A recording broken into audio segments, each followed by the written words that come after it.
les secrets de la Torah, ils ont été révélés pour enlever l'orgueil et pour amener du shalom, pour amener de l'amitié. C'est pour ça que Rabbi Shimon, avant de commencer sa yeshiva, il dit, ici les amis, sachez que la règle numéro 1 de la yeshiva, c'est l'amitié entre les gens.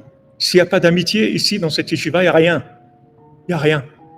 Parce que maintenant, on va révéler des secrets, que ces secrets-là, ils ne peuvent être révélés que s'il y a de l'amitié.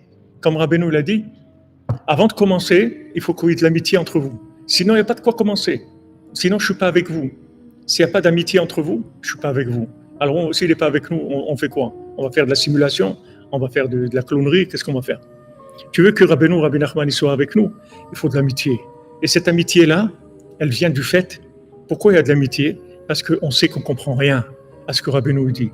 Et maintenant, quand vous voyez des gens qui se disputent, et des gens qui accusent, et des gens qui jugent, c'est parce que c'est des gens, ils n'ont rien compris du tout. Rien compris du tout. Ils accusent l'autre. Ouais, mais le truc, mais c'est écrit comme ça. Mais tu ne comprends pas ce qui est écrit. Tu n'as pas compris que tu ne comprends rien de ce qui est écrit. Que tous les enseignements de Rabbeinu, c'est que des ségoulottes.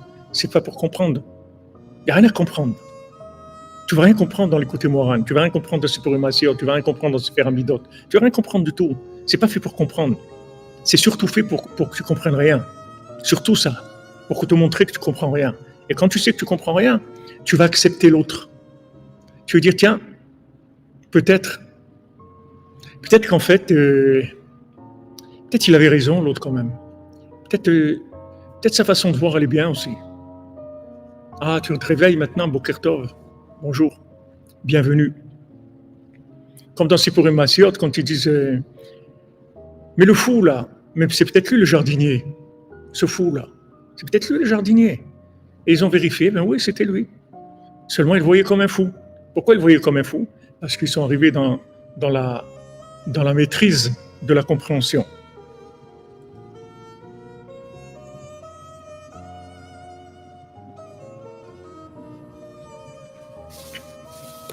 Alors, c'est rapporté comme ça. Avraham Nachman dit qu'à Ouman, il y avait deux grands Breslevers, deux grands rabbanim de Breslev, qui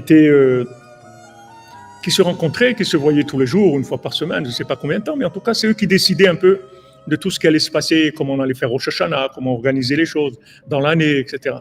Les tzedakot, la cacheroute, les écoles, les choses, ils étaient, tous les deux, ils décidaient. Et un jour, ils ont commencé à se disputer tous les deux. Donc après, chacun il faisait son truc et ils étaient plus ensemble. Alors vraiment, Nachman il dit la chose suivante. Il dit ces deux Breslevers, c'est des grands rabbanim, des grands Breslevers. Comment ça se fait qu'ils se disputaient? Ils faisaient Hitbod des doutes tous les jours. Comment ça se fait qu'ils se disputaient? Ils faisaient Hitbod des doutes tous les jours. Alors il dit pourquoi ils se disputaient? Parce que quand ils faisaient Hitbod des doutes, ils partaient avec déjà la base qu'ils ont raison. Que chacun il a raison. Donc il dit, ouais, mais pourquoi lui, il ne fait pas comme ça? Parce que lui croit qu'il a raison. Mais si maintenant tu remets en question le fait que tu as raison, tu te dis peut-être j'ai raison par rapport à ce que moi je dois faire, mais peut-être que j'ai tort, que l'autre il a raison en fait. Si tu remets en question la certitude de ta vérité, tu vas commencer à vivre. Tu vas commencer à vivre avec le monde. Tu vas commencer à accepter. Il y a des jeunes qui sont ici, par exemple, au Psion. Je connais des jeunes qui sont là depuis des années. Des années. Ils ont des cheveux très longs, des cheveux jusque-là. Vraiment une touffe de cheveux immense. Ils sont là depuis des années. Ils font Tikkun HaKlali, ils mettent leur téfilin, ils font Shabbat. Ils sont là chez Rabbeinu. Ça fait des années, ils ont des cheveux très longs. Maintenant, dans la Torah, on n'a pas les cheveux très longs comme ça. D'accord? On n'a pas appris à avoir les cheveux longs. La Torah, elle demande d'avoir des cheveux courts, de laisser l'endroit un petit peu d'épéante, c'est tout, mais d'avoir des cheveux courts.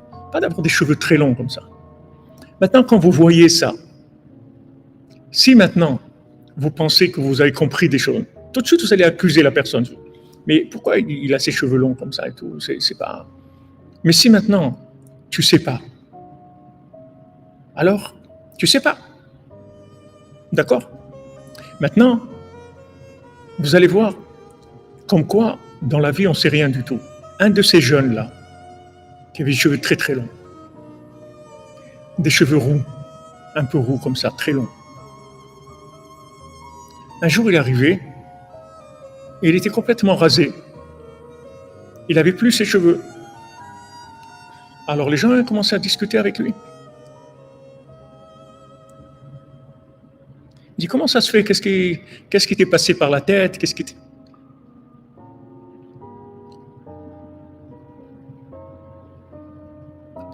Alors il dit qu'il a connu une dame qui était dans une, je sais pas, dans un asile de vieillards où elle était, ou une dame qui a attrapé la maladie et qui a perdu tous ses cheveux. Il a parlé avec elle et ça lui a fait de la peine de la voir qu'elle avait plus de cheveux.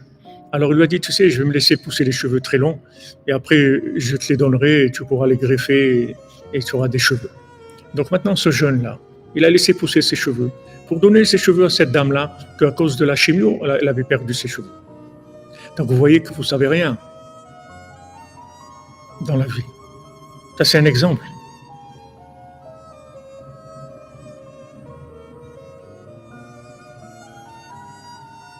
Comprenez? On sait rien. On sait rien. On sait rien du tout. Mais émettre, on sait rien du tout. Et toute la révélation des secrets, toute la révélation des secrets de la Torah, c'est uniquement pour annuler ça, pour annuler cette connaissance accusatrice. Parce qu'Hachem il dit, regarde, si maintenant ta connaissance, elle accuse, elle ne m'intéresse pas.